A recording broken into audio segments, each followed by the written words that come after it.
Second guessing the Lions coaching is not really something that we do a whole lot of. And I don't know if this is really second guessing. I'm just super curious about something that they are doing. Justin Rogers, who has now got his own platform, the Detroit Football Network. He was previously with the Detroit News, wrote a story about James Houston.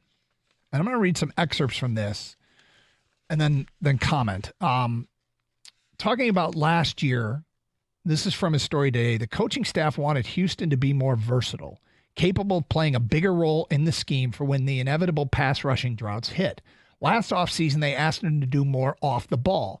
The transition was a struggle, and Houston found himself pinned to the back end of the depth chart, causing some outside observers to speculate the nearly inconceivable possibility that he might not make the team a year after setting the league on fire. Later in the story, it says, while Houston aims to round out his game, he's not neglecting his calling card. He continued his offseason tradition of working out with multiple pass rush specialists, and then they list them.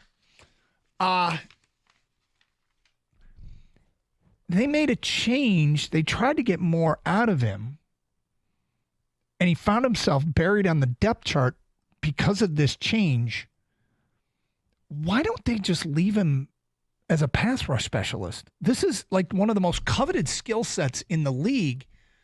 I get that it's great if he's more versatile, but not at the expense of what he does so well. And it feels like it really set him back when I read this story. And I can appreciate trying to make a player an every down player, but in the end, that's a guy that I want on the edge, rushing the quarterback every chance he gets. And I don't particularly need him to do off the ball stuff. If he can, great. But doesn't it feel like they've kind of done it at the expense of what he does great? Well, only if you actually see him in games and they have him doing that. The way I look at this is they love what he can do as a pass rusher. Now they're seeing if he can do more so that he can be prepared if the team needs him to go into that role because of injuries.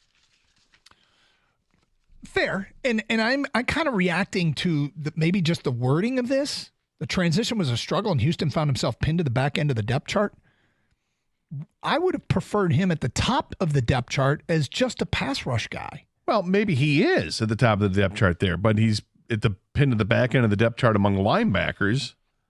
But they know what he can do as a rusher. They don't have any problem doing that. If it's not working, right? If it's not working, fine. I mean, I don't. It feels to me like it's trying to make Goff into a runner or something. Like in a way, but you know how this coaching staff works. They love position versatility. That's why they have guys that work inside and outside on the defensive line. Mm-hmm. You know, that's why they want to explore the options with the linebackers and say, okay, you know what? You're really athletic. You can do all these things. We think that we can put you in a position to succeed if you learn how to play this part of the linebacking position. Is he such a and this is a question I'm asking, is he such a liability in every other way that they can't put him on the field just to be a pass rush specialist? I wouldn't think so. I wouldn't think so either. So we'll see how it shakes down. And last year he got hurt, so we never got to see it again.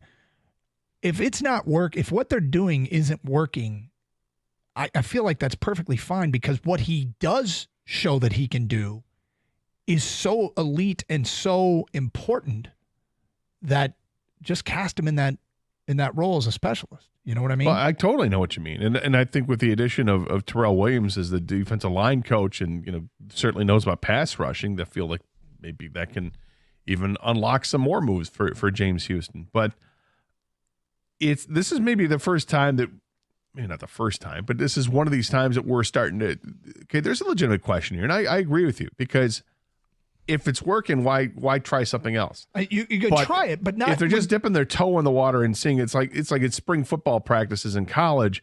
Okay, we're going to take a look at you at wide receiver, even though we know you're a defensive back, just because we just want to take a look, because this gives us the opportunity. And if you're successful there, then we can look at it in training camp in August. But right now, we're just taking a look. Yeah. Well, this is training camp in the NFL. I mean, we'll see how long-lived this is. It may be short-lived. Okay, so this is from Dan Campbell when asked about how James Houston is doing, again from the same story by Justin Rogers. Well, I know this. He's in shape. he knows he's got to be able to handle the Sam linebacker position for us. And no different than what we just talked about, consistency. We have to be able to trust that he's going to do what he needs to do, and whatever defense is called, he's going to be able to handle it mentally, and we can trust that. We anticipate him taking another step forward, and I guess that's encouraging near the end. But if he can't handle the Sam linebacker position, he still has tremendous value, in my opinion, for this team, even if he only plays on third downs, third and medium, third and long. I would agree with that. But if the coaching staff demands versatility and you can't be versatile, then you're not going to be on this team. I don't know that but those are ifs. Again, you and I would disagree with it. Yeah. But what they've done has been successful, and if they think you have to have the versatility, you can't just be a guy that's going to be on it because they think that, okay, it's predictable. Team's going to figure it out. If you're a one-trick pony, even though it's a fantastic trick you have, but maybe it doesn't take too much more digging in there to figure out how to neutralize you. I guess I just assume let them I would go ahead and let them try and figure it out, and you just keep rushing the passer. But here's the other thing. You put them in there, and let's say Houston's here. We don't have to pass here. We can just run right at them. Well, if it's 3rd and 8, go ahead. You know? If it's 3rd and 8, I can't imagine he's such a liability that running right at him on 3rd and 8 is going to cost you. Maybe I'm oversimplifying things, but I'd prefer to hear he's just killing it as a pass rusher, and let's move on. Yep. Now, if they don't think their defense will be complete unless he can play that Sam linebacker, I guess go ahead.